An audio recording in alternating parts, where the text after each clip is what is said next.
Let's turn our focus here now. Hundreds of people took to the streets of Gabon's capital, Libreville, to celebrate after military officers announced they had seized power.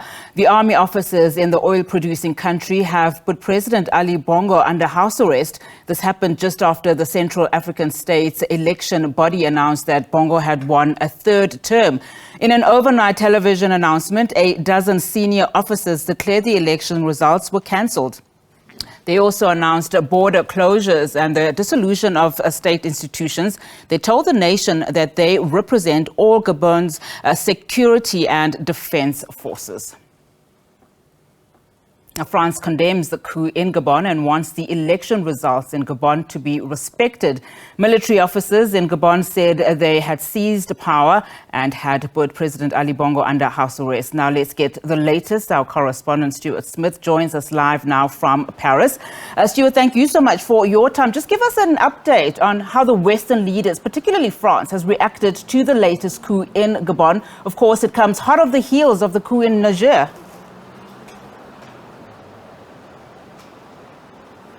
Yeah, that's right. The world is watching to see whether this turns into a similar situation as Niger, whether it takes a different turn. Countries abroad, including France, China, but also Russia as well, and the European Union, the bloc that manages a host of European countries, are all following to see what should develop. As we speak, there are many meetings taking place. The European Union defence ministers are meeting, initially to talk about Niger, and as of this morning, about Gabon as well. But there's also a meeting taking place in Gabon. The generals that took power, the soldiers and police forces seen in those videos earlier this morning, say they are meeting to decide what the next step should be, who should take power and what the transition process should look like. But for now, although France says it's monitoring what's going on, it hasn't accepted that this coup has taken place. And the last we heard from the president of Gabon is that he is calling on his supporters to make noise. So there is still uncertainty whether this is the final act. I was going to refer to that, the president of Gabon, Ali Bongo Dimba, calling for help and also asking the world to make some noise. Of course, he's under house arrest. Many have indicated, that the people in former French colonies in Africa are tired of leaders clinging to power, particularly this family. What is just the sentiment on the ground in France? Yeah, that's the motives that are being put forth by the generals and the soldiers that took power. They are working on behalf of the people of Gabon, they say, who have become fed up with another potential third term with this president in power. Now, France is sticking to its guns on the fact that the only way for a power transfer to happen would be through that election result, which it's not saying has been officially confirmed yet. It's still suggesting there is some uncertainty whether the result is indeed in favour of President Bongo, but it is sticking to the idea that there should be a proper transfer of power rather than one taking place through military means. There is a lot of criticism, though, from those within Paris as well about the way France has handled relations with Bongo and with Gabon and other African nations. For example, the former president, François Hollande, says that France has not been tough enough. President Macron has not been giving the right signals when it comes to a host of coups in Africa over the past few years, and that is what is emboldening these military leaders to take such action.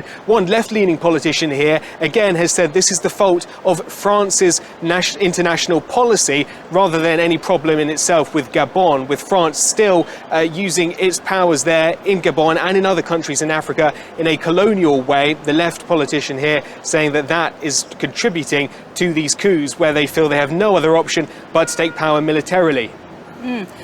Do you know, I know of course it's early days, just in terms of the reaction from France that is similar to what we have seen in terms of Niger, because we know that sanctions were implemented almost immediately. We are hearing in Gabon that certain flights have obviously been grounded, and that is not currently happening in terms of the airspace in France. We've seen that, of course, with Niger. We also know that, Paris maintains a military presence in many of its former colonial territories, including Gabon. We also know that the AU has called for an urgent meeting on Gabon. Any other meetings that you know that have been urgently called on, particularly any word from the Commonwealth?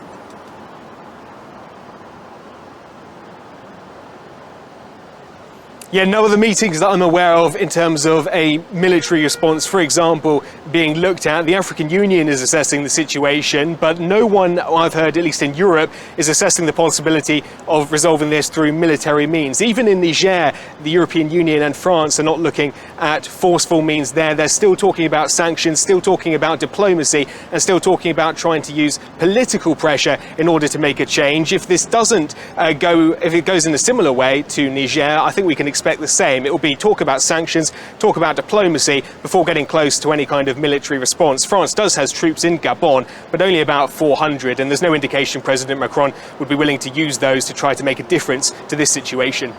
Stuart, final question before I let you go. Any indication of, people being extracted from that country, European regions, for instance?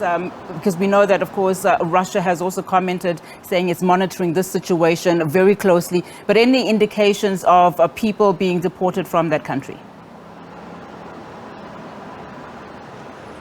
Yeah, so in terms of France, for example, its embassy has advised any French citizens in the country to stay at home, but is not issuing any further warnings or advice apart from that. It does seem to be a case of wait and see, but with no real prospect of any threat for anyone in the country at the moment. When we look at French companies in the country, one of them has suggested that it will halt operations, a manganese mining company. Others in the hydrocarbon industry say they're carrying on as before. So little concern about safety, at least for the moment. Stuart, thank you so much for that update. Stuart Smith coming to us live there from Paris, just giving us an update and analysis. Right, let's discuss this further. We're now joined by Wilson Khembo, a political and security risk consultant. Thank you so much for your time, William. Just your reaction to this latest coup d'etat, like Niger, Burkina Faso, to just name a few. We've seen video footage, of course, of President Ali Bongo being on house arrest. Your comments on this? Yeah, I find the coup in Gabon a little unique to what has happened in Niger and the other countries. Yes, I find the coup in Gabon slightly different to the one that happened in Gabon, Chad, Guinea, Mali, and the other countries, because in my view, the coups in the other countries have been instigated by military officers that have been opportunistic to stay in power, to take over power and take advantage of people's sentiments and French sentiments. While in the case of Gabon, it's a situation whereby they had an election, and the election, there was a media blackout, no internet, and the results of the actual election are not really known, which are actually, the elections were just there to declare the president as the current president as the winner. So I think the military there is actually trying to retain the constitutional order, and I don't expect the Gabonese military to stay in power as it has been the case in the other countries. A lot suggesting that what we are currently seeing in Gabon is a sort of breaking free from an iron fist, slavery kind of ruling under the guise of a democracy. I mean, what is the West, in particular France, how is it now likely to respond? Of course, it has condemned this latest act. But, in the main, from a long-term strategic perspective, just looking at just some of the reaction now, what should France be doing? And the West? To be honest, the West, I will try to differentiate between the West and France. Over the years, most especially in West Africa, most of the countries are Francophone. There's been anti-French and colonial sentiments that have grown over the years, because of some have been actually amplified by the political leaders, where they're trying to deflect or divert the blame for the poor governance to the French, rather than themselves. So this has been growing, and obviously there's been a lot of influence as well, especially Russians, and whereby they have amplified people's sentiment, displeasure with their regimes, and obviously with France, which is still seen as treating not as a partner, but more of a colonial master to these countries. So I think for France, it's important that maybe it invents its relationship with its former colonies. While the international community, I think this has to be resolved by the international community rather than France in itself, because France on its own is already viewed with negative perceptions by the people in the region. So I think the international community, including the countries in the region like ECOWAS, have to come together and speak to the military and find a way forward, create a roadmap to how they can reestablish the constitutional order, like maybe 6 months, and then hold an election that can actually have someone who's actually elected by the people to govern them. Just going back to your sentiment about describing this particular coup as slightly different, we see that unlike other, West African countries, where they are mainly complaining about security and governance related issues, this is more specifically driven by the electoral process. I mean, we saw similar scenes of an attempt in 2019. What then, just on that basis, as leaders try to negotiate with the military there, what should be done in the interim? In the interim, I wouldn't suggest that retaining the power to Ali Bongo is the way forward. I think at the moment there's a power vacuum whereby the country can rediscover itself and actually forge a clear path to true democracy, rather than a few individuals manipulating the democratic processes to stay in power. So as much as I would condemn every coup in the country, but I think maybe this was a necessary evil so that democracy can actually adopt a path of true democracy.